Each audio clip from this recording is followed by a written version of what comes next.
Hey everybody, Barry here again. Forgive my voice if it's a little bit nasally because my allergies are absolutely killing me.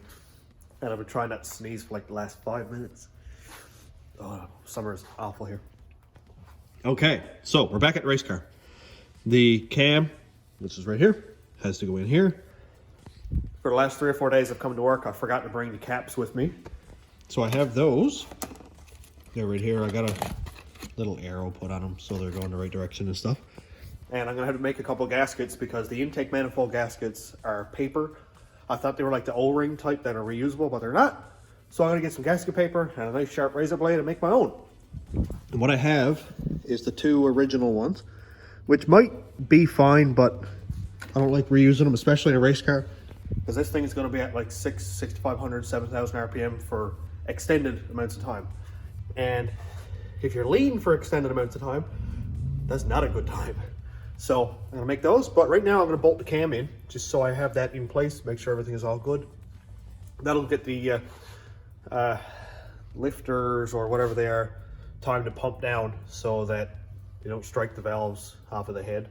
That was one thing in the technical service bulletin that said when you bolt the cam on, don't put it onto the head or turn the engine over right away, or sorry, onto the block, or turn the engine over right away because the valves will hit the pistons. We don't need that. So yeah, let's get this thing put together. In the last video, I got the springs changed and I got a deadly sticker for my toolbox. And here's our nice stock cam. I think basically I'm just going to clean all the journals up here because these don't actually have bearings. They're just machined surfaces that join up with this machined surface. And I'll put some oil on it and stuff, make sure it's nice and clean. This is just Lucas oil stabilizer. I always use that stuff. That's the really thick stuff. It's not like engine assembly lube per se, but it's really thick and it won't run off by the time I get this bolted together, put back on the engine and get it running. So like regular thin oil can run off, then you get a dry spot and that'll ruin parts really, really fast before oil pressure gets up. So that's just what I like to use. Let's put the cam in.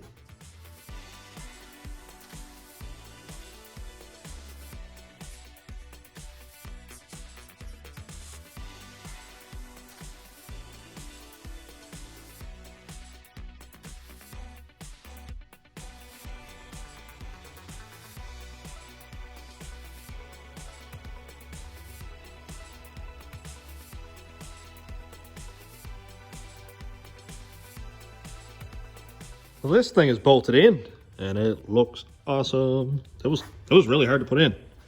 I had to put the center bolts on and back and forth in order to pull the cam down. Tight. Let's get this old bolt out. And this nice shiny billet. Ooh, that's pretty. That's prettier than anything I've ever put on any of my vehicles. That is going on a $200 Volkswagen. Wow.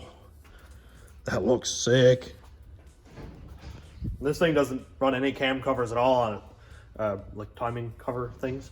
So this is going to be open. It's going to be so cool. And he wants me to advance it 2 degrees. So I'm going to do that probably after, so I don't mix up the timing marks. The advance and retard marks are right here. So after I get it all bolted on, I think then I'll undo all the Allen keys, advance it a couple degrees, tighten them back up again, because I don't want to be off half a tooth and ding all the valves. Get this thing bolted in. Dude, that is tight. Wow, that's close. That is insanely close. I gotta make sure it isn't too close to the head. I wonder if I'm gonna have to notch the head a little bit on that. I'll make 4 or 5 revolutions with it sitting on the bench there. Make sure it doesn't hit the head because that is actually scary close. And I'll check some forums and see if that's supposed to be like that.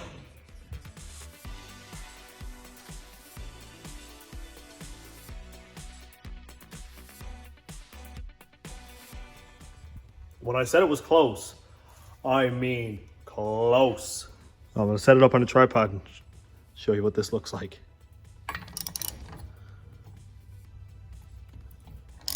It's actually nicking the cylinder head. Watch when it comes around.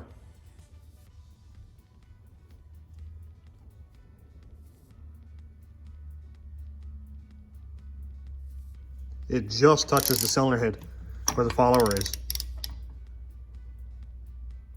So it looks like I'm gonna have to do some cylinder head work on it. Volkswagen, why did you sell me the wrong cam? It's supposed to be stock. It's not supposed to touch the cylinder head on every cylinder. Wow. So what I think I'll do is pull the cam off again, pull the followers out, and at least now I have my mark on where I have to grind. Now what I'm going to use, assuming I can find it, here we go, is this carbide bit. And what I'll do is just run it down here and clearance it a couple thousandths. Probably 10 thousandths. It's not going to hurt the cylinder head. It's not going to hurt the follower bore or anything like that. I'll make sure it's nice and clean. And then it'll be perfectly clearanced. It was obviously just close enough to touch the head, but not close enough to jam the cam or anything up. So I'm not concerned about, after I get it clearance, I'm not concerned about it jamming up or anything anymore. It pretty much clearanced itself, but I don't want it to get hot and expand. You know what heat does to metal, especially different metals like aluminum and then steel. And those two, say, flexing or expand and contract. I don't want anything jamming up and blowing up this engine on the guy. So let's pull it apart again.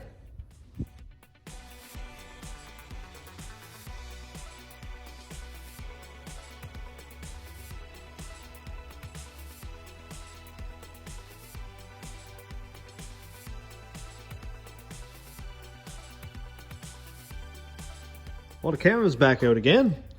Followers are off, and you can see plainly now where the cam was touching. So it looks like it was only touching on one side on each lobe, not on the bottom at all. So I am going to go ahead and just run the reamer on that one. I think I'll probably do all four corners. It was still really close to the other sides, just not close enough to nick it. And I don't want any chance of this touching, so it doesn't take very much. And I'll do one up close just to show you. We can see right here where the cam was touching. So I'm just going to take the reamer, and this is a very slow speed drill. And just take a little notch out like that. Just going slow. Don't want to wreck the bore that the follower goes down into.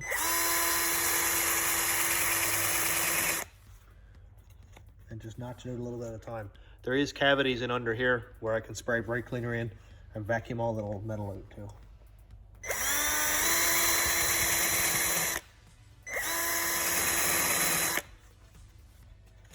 And that's it. Well, I'll go ahead and quickly do the rest of these and bolt it all back together again.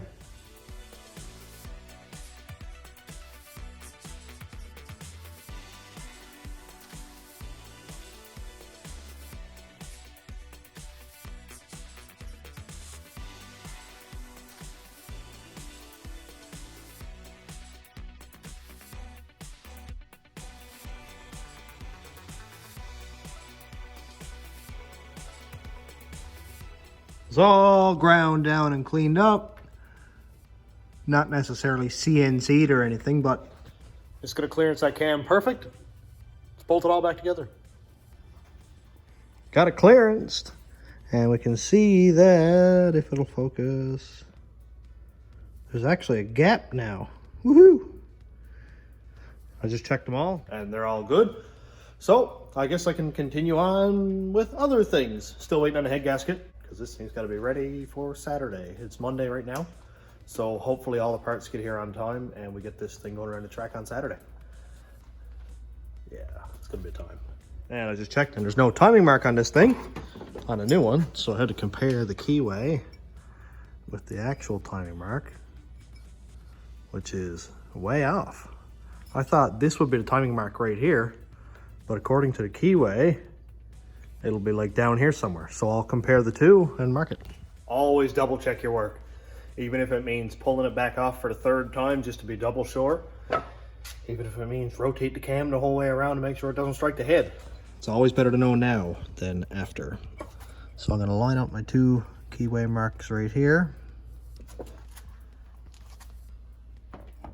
And the cam gear that has the paint on it is right there. So line these 2 up. That's good.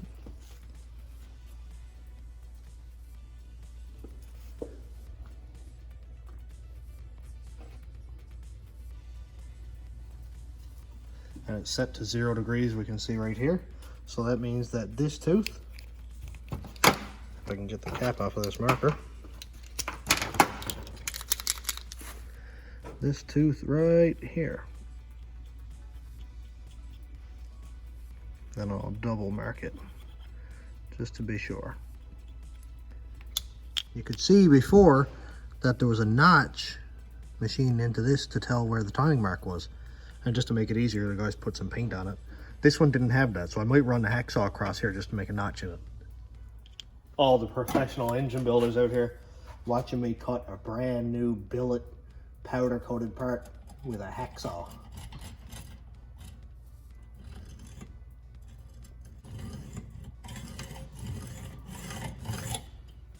Okay. So there's a notch cut in this now that if the paint does wear off, you'll still be able to see it. It ain't pretty, but it'll work. And on that note, my wife and I just started making some stickers for the channel, which is a very slow start after like 2 years of being on the channel, but I figured why not. So she's got a Cricut and a HP laser printer.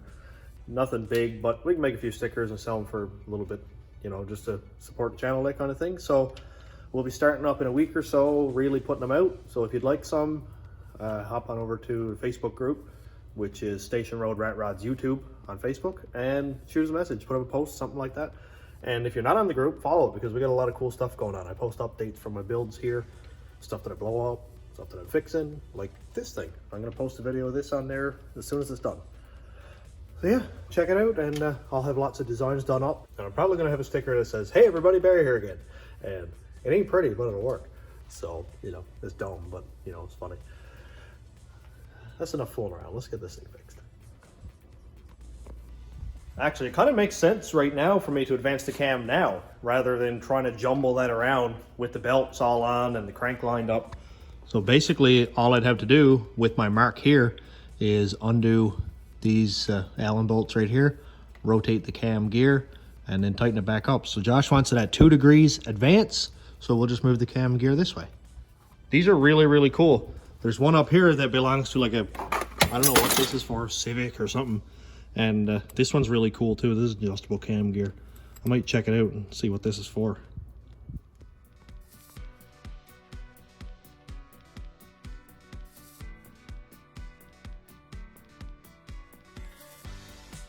Okay, all bolted down.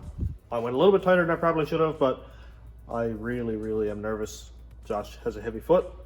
This thing is probably, this is going to be going from 100% throttle to 0% throttle to 100% throttle. Shifting gears is hard on gear. So if this is going to be loose or not as tight as it should be, it's going to be a bad time. Also, this thing just came in. This is the head gasket that belongs to this. Volkswagen 2-liter 9806. Part numbers here, 26161PT for anybody who's concerned. The problem is I ordered that Wednesday. This is Monday. Air freight comes in overnight. So I'm waiting on this for like almost a week. Also, another thing I'm really concerned with is the head bolts aren't here yet. Those were ordered from Toronto air freight, which is 2 weeks away and normally on ground freight. And I don't have 2 weeks. So hopefully they get it in gear and at least send it on courier. They're not here yet. I can't really advance without those. So that scares me.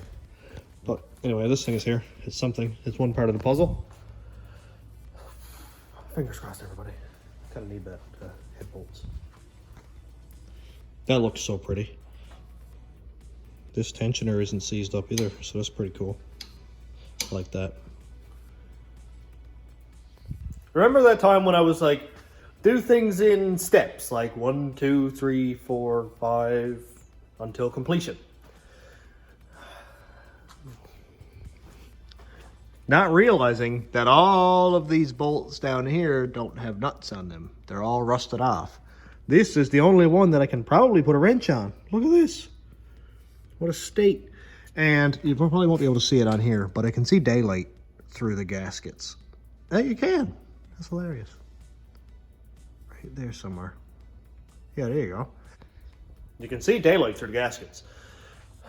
What good is that going to do when I get it all put back together and this runs like a bag of hammers because the wideband is right here and you got 4 big old exhaust leaks.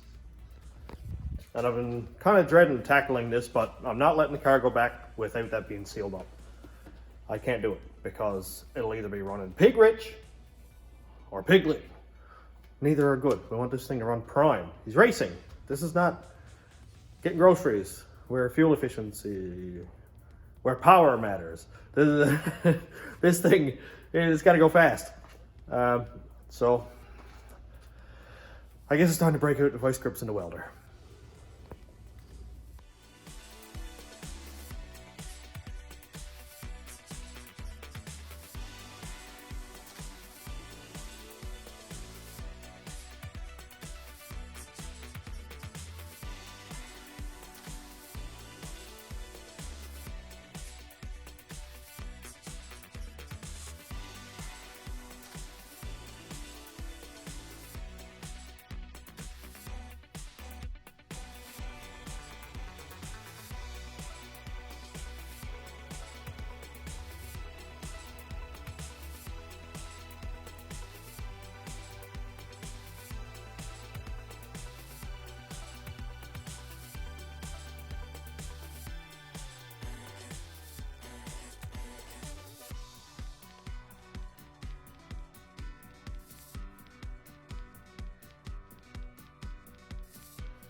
They all came out. I did not expect that whatsoever. I thought they were all going to twist off below flush and ruin my whole day. But like 10 minutes and they all came out with vice grips. Just smack it a bunch of times on the end, shock the threads, and didn't roll any of the threads. Everything looked good. This one here is a little bit questionable on those. Looks like they might have rolled a little bit. But the threads in the head look a little bit mangled, so I'll run a tap down through it. So I'll go get some studs off the wall, which is one of the big perks about working at CarQuest, is I can just go get parts and build them out and install them. Ooh, also, EGR is no more. And right here, you can see each port for the EGR. So I'm gonna run a drill through them and see if I can't weld them shut.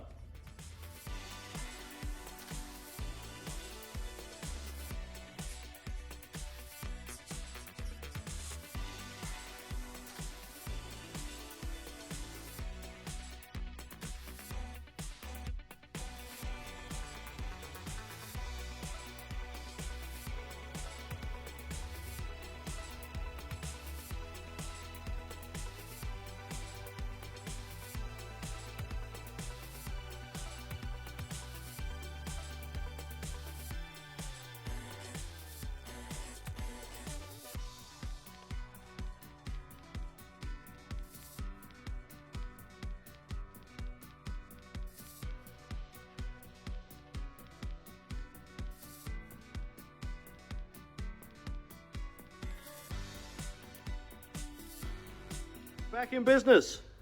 Only a little bit out of the way, nothing serious. It wasn't something I had planned for, but it's done. And I feel a lot more comfortable with it now that the air fuel ratio won't be all screwed up. PCM's gonna work fine. It should put the correct tune in it. And yeah, so I got a new oxygen sensor to go here, which is this thing. Oh, before I go that far, These are new studs. They're not for this Volkswagen. It's just an M8 stud by however long. But it doesn't matter anyway. These are for a Ford pickup. 4654 kind of thing. Part number is here, 03411, made by Dorman. And just to compare, this is the one that came out of the Volkswagen. And this one here is for the Ford pickup. You can see that it's a bit longer, but it doesn't matter because more thread is better than less thread. If it was shorter, I'd be a little bit concerned. But obviously you can see that it's perfect. They went in and bottomed out, and there's lots of thread left above the stud. It was like 1/8 of an inch below flush, so they're definitely tight enough.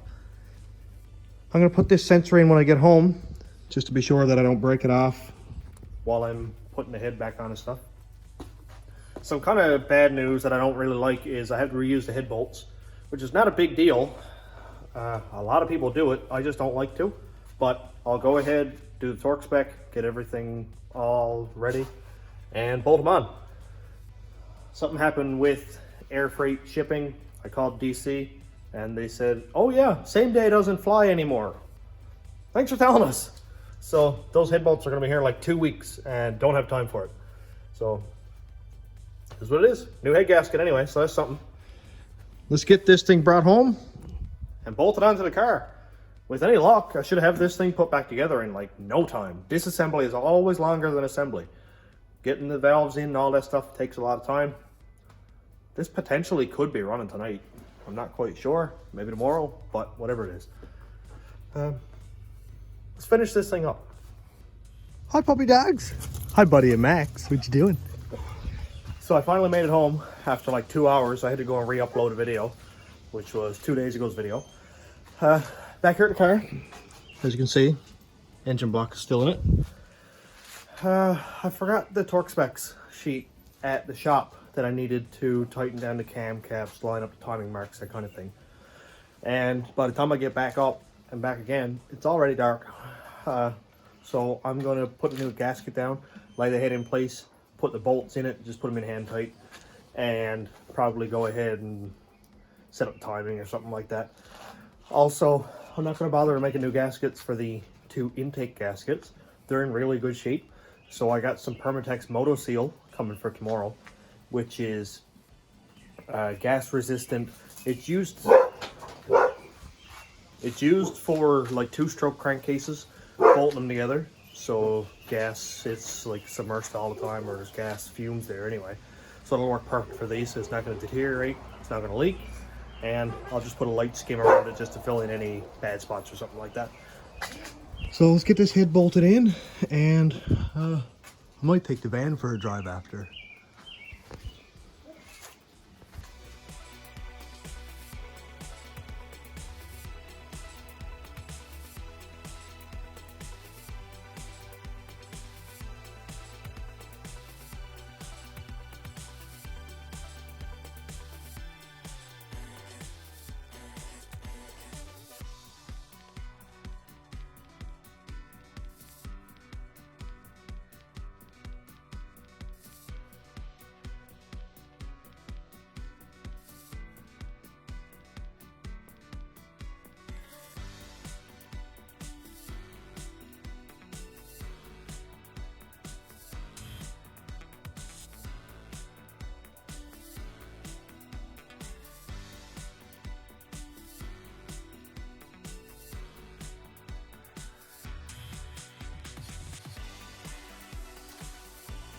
Well, I got the head laid on, and oh yeah, of course. There we go. Laid on, all the bolts put in. I put the bolts in just kind of hand tight for now, and got the timing marks set up. Double check that the timing marks are like right on. Everything's perfect. All I got to do now is go in with the torque wrench and torque down the heads. And I'm going to finish up for tonight. The flies are absolutely killing me. Like, they're everywhere, chewing my ears and everything. So I'm going to finish this one up here, and I'll start fresh tomorrow when I get the torque specs, get the intake bolted on, get all the good stuff bolted on, and hopefully it should be running tomorrow if all goes well. I do need to get a set of wires for it, because one plug, I'm blind now, the light is in my eyes. Anyway, one plug has a piece of the wire left on it, so it broke. And man, flies on camera. And so I'll get a set of wires for it. Hopefully we run tomorrow, next video. That'd be great. So again, thanks for watching everybody, subscribing, and have a good night.